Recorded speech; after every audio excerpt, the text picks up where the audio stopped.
इंद्रदेव दास जी और समस्त उस टीम के संगठित की ओर से मैं बहुत बहुत आभार व्यक्त करता हूँ। और आज जिस प्रकार का माहौल हमने कई समय से देख रहे हैं, इन आंखों से हमें देखा नहीं जा सकता है। और कई महापुरुष तो ऐसे बोल रहे हैं कि ये समय तो यहाँ भी आ सकता है। लेकिन मैं आपको कह सकता हूँ कि मैं ही नहीं, प्रत्येक हिंदू भारतवासी ये सोचता है और कहता है कि तन समर्पित, मन समर्पित और जीवन समर्पित चाहता हूं मेरे देश की धरती तुझे कुछ और भी दूं।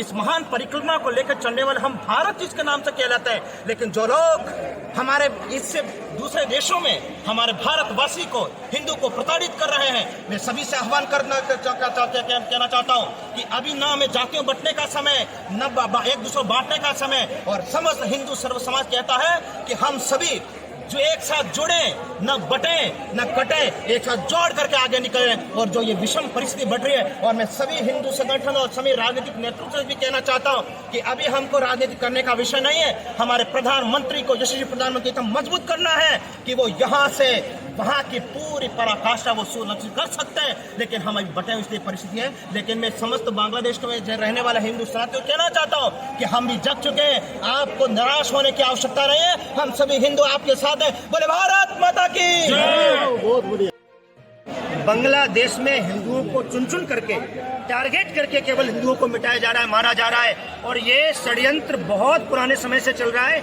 हिंदू ने बहुत सहन कर लिया, अब हिंदू सहन करने वाला नहीं है।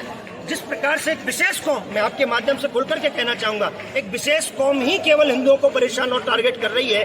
उस विशेष कौम के लोग सबसे ज्यादा भारत में रहते हैं। और अगर भारत से बाहर इस प्रकार से वो हिंदुओं को परेशान करेंगे, मिटाने का यत्न करेंगे, तो फिर भारत में उस विशेष कौम को बिल्कुल नहीं रहने दिया जाएगा। या उनके जो वो एक्शन भारत से बाहर दिखा रहे हैं, उसका रिएक्शन फिर भारत में बहुत तगड़ा होगा। क्योंकि सबको ही जानता है, 56 कंट्रियों से ज्यादा, सबसे ज्यादा वो भारत में ही पनाह लेते हैं, भारत में रहते हैं। बांग्लादेश में पिता के सामने पुत्री का बलात्कार हो रहा है, पति के सामने पत्नी का बलात्कार हो रहा है, हिंदुओं के घरों को जलाया जा रहा है, चुन चुन करके केवल हिंदुओं को नष्ट किया जा रहा है। आज हिंदू जागृत हुआ है। और आपके माध्यम से मैं कहना चाहता हूँ, अब ये हिंदुओं का, हिंदू कभी हिंसक नहीं है, इसमें कोई संदेह नहीं है, पर हिंदू कभी नपुंसक भी नहीं रहा है। अब हिंदू जागृत हुआ है और इसका जवाब दिया जाएगा, चुपचाप नहीं बैठा जाएगा। शेख हसीना को भारत से बाहर निकले, उसके वजह से ज्यादा ये हो रहा है।